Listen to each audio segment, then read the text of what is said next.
Խար Վահե Հովհաննիսյան, համեցեք։ Շնորհակալություն մեծարգո վարչապետ, կառավարության հարգելի անդամներ։ Նախագծի նպատակը ոսկեգործության ոլորտի զարգացման համար նպաստավոր հարկային միջավայրի ձևավորումը է։ Նախագծով նախատեսվում է վերանայել ոսկուց եւ թանկարժեք քարերից պատրաստված իրերի օտարման գործարքների ավելացած արժեքով հարկման կանոնները եւ սահմանել հատուկ կանոններ։ Գործող օրենսդրության համաձայն, թեև ոսկու եւ թանկարժեք քարերի օտարումն ազատված է ավելացած արժեքի հարկից, այդուհանդերձ ոսկու եւ թանկարժեք քարերի օգտագործմամբ ստացված ոսկյա զարդի օտարումը ենթակա է ավելացած արժեքով հարկման։ Վերջնարդյունքում փաստացի ստացվում է, որ ոսկյա զարդի պատրաստման համար օգտագործված ոսկին եւ թանկարժեք քարերը հարկվում են ավելացած արժեքի հարկով։ Ընդ որում հատկանշական է այն, որ ոսկու եւ թանկարժեք քարերի արժեքը հաճախ կազմում է ոսկյա զարդերի արժեքի հիմնական մասը։ Այս պարագայում խնդիրն այն է, որ երբ ոսկեգործությամբ զբաղվող տնտեսվարող սուբյեկտները իրենց իրացման շրջանառությամբ հատում են ավելացած արժեքի հարկի շեմը տարեկան 115 միլիոն դրամ, իրենց կողմից շուկայում առաջարկվող ոսկյա զարդի գինը ավելացած արժեքի հարկով պայմանավորված կտրուկ աճում է եւ ոսկյա զարդը գնային առումով դառնում է ոչ մրցունակ։ Մյուս կողմից ոսկին եւ թանկարժեք քարերը առանձնահատուկ հումքի տեսակներ են այն իմաստով, որ արժեշղթայի մի օղակից մյուսն անցնելով, հումքից զարդ դառնալով պահպանում են իրենց արժեքը։ Հետագայում կարող են օգտագործվել մեկ այլ զարդ պատրաստելու համար եւ այլն։ Այսինքն հումքի այս տեսակները կարող են բազմակի անգամ լինել արժեշղթայի օղակներում, ինչը բնականաբար չի նշանակում, որ յուրաքանչյուր անգամ դրանց արժեքի չափով նոր արժեք է ստեղծվում։ Հետևաբար յուրաքանչյուր անգամ այդ հումքի արժեքը ԱԱՀ-ով հարկելն արդարացի չի լինի։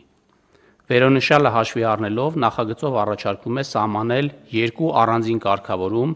ոսկուց եւ թանկարժեք քարերից պատրաստված իրերի արտադրողների եւ դրանք վերավաճառողների համար։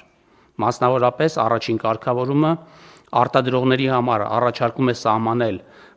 որ ավելացած արժեքի հարկով հարկում է ոսկյա իրի օտարման գնի եւ դրա արտադրության համար օգտագործված ոսկու եւ թանկարժեք քարերի ձեռքբերման գնի դրական տարբերությունը։ Օրինակ, եթե արտադրողը ոսկյա զարդը վաճառում է 100 միավորով եւ եթե այդ զարդի պատրաստման համար ունի ոսկու փաստաթղթավորված ծախս 60 միավորի չափով եւ ադամանդի փաստաթղթավորված ծախս 25 միավորի չափով, ապա ավելացած արժեքի հարկը պետք է վճարի ոչ թե 100 միավորի հաշվարկով, այլ 15 միավորի հաշվարկով, այսինքն 100-ից հանած 60 հանած 25։ Երկրորդը առևտրական առք ու վաճառքի գործունեությամբ զբաղվող անձանց համար առաջարկում է սահմանել, որ ԱԱՀ-ով հարկում է ոսկյա իրի օտարման գնի եւ դրա ձեռքբերման գնի դրական տարբերությունը։ Օրինակ, եթե ոսկյա զարդի վերավաճառվող զբաղվողը արտադրողից 100 միավորով ձեռքբերված ոսկյա զարդը վաճառում է 120 միավորով, ապա ԱԱՀ-ն պետք է վճարի ոչ թե 120 միավորի հաշվով, այլ 20 միավորի հաշվով։ Նախագիծը քննարկվել է ոսկեգործության ոլորտի տնտեսվարող սուբյեկտների հետ։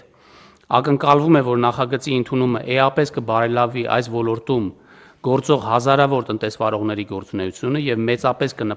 կնպաստի ոսկեգործության ոլորտի զարգացմանը եւ մրցունակության բարձրացմանը։ Միևնույն ժամանակ նախագծի ընդունումը կխթանի ոսկեգործության ոլորտում ինչպես հումքի ձեռքբերման, այնպես էլ պատրաստի արտադրանքի օտարման գործարքների փաստաթղթավորումն ու թափանցիկ գործելավոճը։ Հարգելի գործընկերներ, ինչպես արդեն համոզվեցիք, բավականին բարդ նախագիծ է, եթե պարզ ասեմ, մեր հարգելի ոսկերիչների համար շատ լավ նախագիծ է, որը նրանց պիտի օգնի հարստանալ եւ հարստացնել եւ մեր ոսկերչական արտադրանքը ներմուծվողի համեմատ մրցունակությունը էականորեն պետքա բարձրացնի, ընդ որում մենք անընդհատ հիշում եք խորհրդանում ենք քննարկումներ ունեցել, տենց ցույցեր են եղել, բողոքի ակցիաներ են եղել, վեճեր են եղել, կռիվներ են եղել, մենք ուզում ենք հասկանանք, թե ինչի են,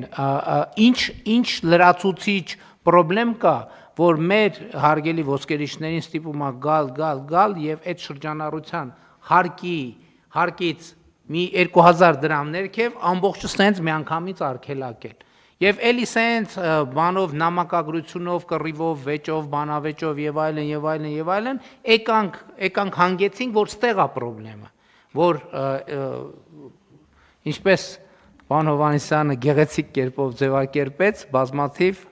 խնդիրներ կան ավելացված արժեքի հարկի հաշվարկի հետ կապված եւ մենք հիմա այդ հարցը լուծում ենք։ Եվ ինչը այդ էլ պետք է արագ ընդունել, որ նաեւ տուրիստական սեզոնը հիմա ակտիվանում է, որ մեր ոսկերիչների վաճառքները էականորեն մեծանան եւ մենք համոզված ենք, որ այդ էֆեկտը անպայման լինելու է։